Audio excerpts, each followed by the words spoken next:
စောင်းဝင်နေဆိုတာအာဆနယ်အတွက်တော့လုံးဝမဟုတ်သေးပါဘူးခင်ဗျားတို့ဘယ်လောက်ပဲလောက်အောင်အာဆနယ်ကတော့သူ့စင်တန်းကိုသူပြသနေစေဖြစ်ပါတယ်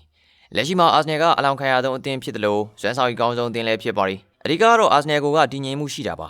ကစားပုံမှန်တော့ပွဲတိုင်းလည်းချီစွမ်းငြိမ်ပါတယ်တပွဲလေးထားဖောက်တဲ့ကစားမမျိုးကိုတောင်မှအာဆနယ်ကလက်ရှိမှာမပိုင်ဆိုင်ထားပါဘူးအဲဒါကြောင့်ခုဆိုရင်တော့အာဆနယ်ကဥရောပပွဲမှာနိုင်ပွဲဆက်အများဆုံးစံချိန်ကိုပိုင်ဆိုင်ထားပါတယ်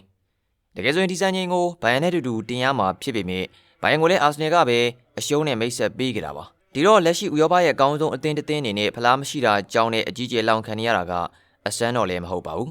နောက်ပြီးတော့ဒီ Brentford နဲ့ပွဲမှာဆိုရင်မိနစ်90ကြီးတကူပဲသွင်းထားနိုင်ပေမဲ့တစ်ဖက်သင်းကိုဂိုးတော့ပြန်မပေးရပါဘူးအာဆနယ်ရဲ့အခြေအနေနဲ့ဆိုရင်ဒီလိုပွဲမျိုးကသေချာပေါက်ရှုံးမှာပါဒါပေမဲ့ဒီနေ့မှဒီဆောက်ထားတဲ့အာဆနယ်ကတော့ဒီလိုမားမျိုးတွေကိုမကျူးလွန်တော့ပါဘူး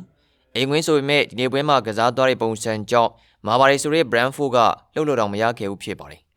နောက်ပြီးတော့အသင်းကြီးတိုင်းရှုံးပွဲနဲ့ကြုံတွေ့ရင်ဆိုင်နေရချိန်အာဆနယ်အတွက်ဒီနိုင်ပွဲကအတော်လေးကိုမှချိုးမိန်လွန်းလှပါတယ်အခုဆိုရင်အစစ်တင်မှာလည်း9မှတ်တိကိုဖျက်ထားနိုင်ခဲ့ပြီဖြစ်ပါတယ်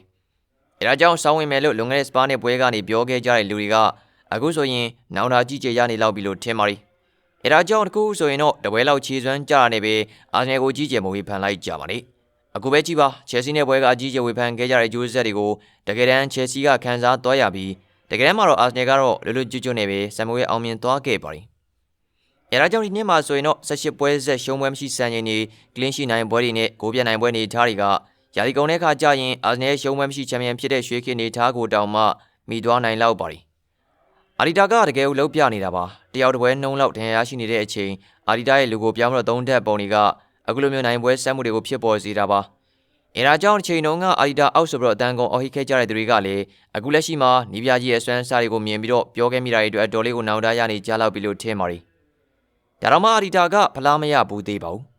ဖလားသာရလိုက်မယ်ဆိုရင်တော့အာဒီတာရဲ့အနေထားကိုကျွန်တော်တို့ကမော့ကြည့်ရတော့မှာပဲဖြစ်ပါတယ်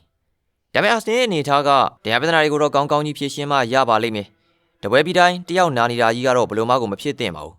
အတင်းကအမြင့်ပြန်နေတဲ့အချိန်မှာအမြင့်ပြန်အောင်လှုပ်ပေးနေတဲ့သူတွေနာသွားတော့နာဂတ်နဲ့ပတ်သက်ပြီးတော့ဘာမှမစင်စားရသေးတာတော့မှန်ပါပြီ